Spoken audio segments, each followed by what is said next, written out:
తిరుగుబాతుకి oil పెట్టేసుకుందాము. నేను తీసుకున్న 20 కాయలకి 1/2 కిలో వరకు ఆయిల్ పడుతుంది. ఆయిల్ వేడెక్కింది. దీంట్లోకి కొన్ని మెంతులు, ఆవాలు,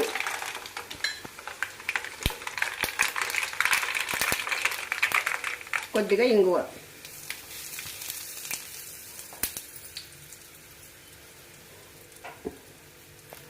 కరివేపాకు.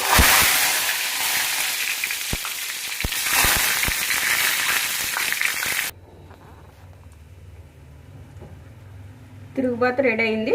దీన్ని చల్లారిన తర్వాత దాంట్లో కలుపుకుందాం. ఊరగాయలోకి ఆవాల పొడి, 2 స్పూన్లు మెంతి పౌడరు,